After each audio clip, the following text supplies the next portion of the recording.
Hello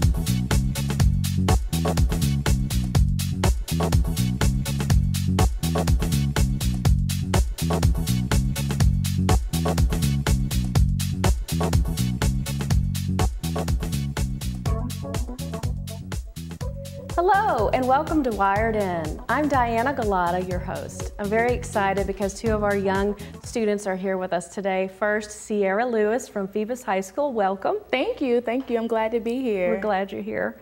And Thomas Perry from Kicquetan High School, welcome. Thank you, I'm glad to be here today.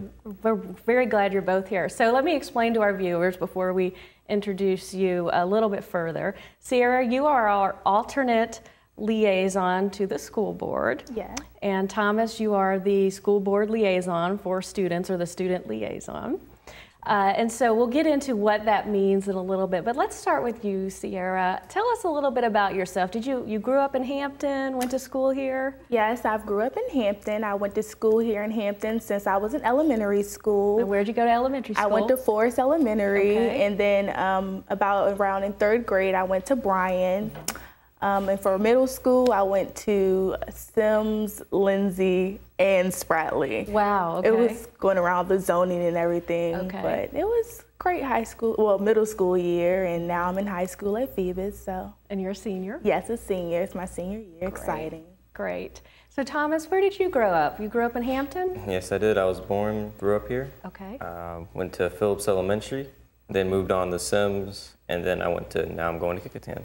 Okay, so it's great to see that our liaisons actually grew up in Hampton. That's great. So Sierra, tell us a little bit about what you're doing in terms of your student activities, your community activities. I know you're very busy. Tell us a little bit about that. Yes, I'm very involved in school and also in my community. I'm involved in DECA. I actually competed in a district competition where I won 1st place. Oh, congratulations. In a professional interview. I'm also involved in the PTA. This year, I'm actually the PTA rep, so I'm kind of helping with bringing the S back into the PTSA. Mm-hmm. I also am involved in SCA. I've been involved in SCA since I was in my freshman year. I was class president for 2 years, and then now I'm the vice president in my senior year and also in my junior year. So I have a lot going on. I also help in the Unity Commission with the City of Hampton. Right now we're planning a diversity summit, where we can bring everyone in. So I'm very involved in my community and church and everything. Sounds great. So you're very busy. Yes, ma'am. And I know you're busy too, Thomas. Tell a little bit about your activities, student, community, work. Well, I currently work at Moe's Southwest Grill in the Newport News Plaza. I'm also involved in my track and cross country. I'm varsity lettering in both. Oh, great. I'm also in the ROTC unit. I'm the commander of the orienteering team. Our goal is to get far this year, and I also volunteer a lot through the ROTC program. That's great. I'm also involved in SCA, and I currently attended Boys State this year. So both of you have a variety of backgrounds and experiences. That's great. So let's talk a little bit more about the role of the school board liaison, or student rep as it's been renamed. It's a very important position, and it's really, to me, it's really neat to see the students take an active role in government with the school board. So I want to talk to both of you about why you applied and subsequently interviewed for the student rep position. So I'll start with you, Sierra. Why were you interested in this role? Well, the reason why I was interested is because I felt like, first of all, I'd seen it on TV and I'd seen that, the student rep was up there.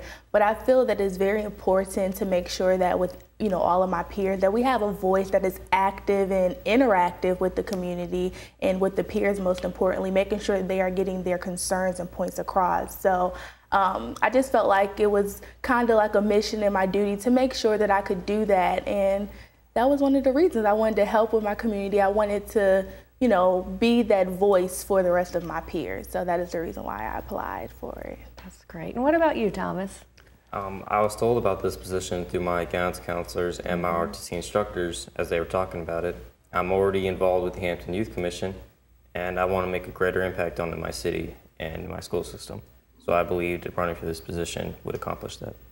Well, that's great. And one of the things I've noticed over the last couple of years is just more of a social media presence for our reps. So I'm encouraged by that. I know that you all have tweeted and sent out information, and I know, especially with Twitter, the students that are your age typically are on Twitter. So either one of you want to address that in terms of the social media and trying to become more involved as a student rep with the social media?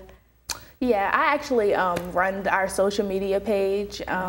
We are trying to get it out there, you know, the struggle of working with social media. But it is very important because it is a way to get directly to our fellow peers and let them know what is going on in Hampton, especially in the school system. So it's one of the best things that was created because they don't have to actually be somewhere but still know what's going on. So we are trying our best to get it out there in the best way possible. Great. Well, hopefully we'll get a few more followers with today's show. Well, Thomas, tell me a little bit about being the rep and the contact with students. Have you had any students yet contact you about yes, I different concerns and issues, and how have you handled that? Well, first I put them together, I organize it. The latest one was an archery club at Hampton High School. A good friend of mine, also in the Hampton Youth Commission, brought it up, and I figured that was a great program. Many of our schools used to have it. Newport News schools have it, so I believe we should have it in our schools. So we're currently trying to push that through. And of course, there are other small things such as we are aware, most of the high schools and middle schools right now are going over construction, and what are the students going to have to do? Great, great. And so you basically, do you publicize with your peers in terms of, are you going out and saying to them, other than through social media, are you meeting with folks, or how do they know to contact you with those kinds of issues? Well, one of the things that I was talking with Thomas about earlier is that we want to go around maybe to some schools, introduce ourselves, and let them know that we are here for them with any concerns that they have. So we haven't started yet with, actually talking to some peers because we haven't really been around them that much this summer, but we plan on in the future very soon to go out and just introduce ourselves and just let them know who we are, and that with anything that they need, we are here to, represent them. So anything you want to add to that? Basically, she is correct. We will be visiting schools, but not just high schools, elementary, middle schools, all over Hampton, because of course, grade levels, they all have different problems, and it's our job to make sure that their problems are addressed. That's great. And hopefully you can also help us share good things that are going on in Hampton City Schools with your visits, because as with any organization, you will have concerns. But we also have some great things, so hopefully you can help us with that through Twitter and through your meetings, just sharing some of those things occurring in our division and occurring at the school board level, because not everyone understands exactly the role of the school board, and so we're very hopeful that you all can help us in that area as well. Well, I am very excited because it looks like we have two very ambitious students who will be helping us out this year. I appreciate you coming on the show. Maybe in the middle of the school year, you all can come back and update us on what's happened so far. Yes, ma'am. And thank you for watching Wired In. Have a great week.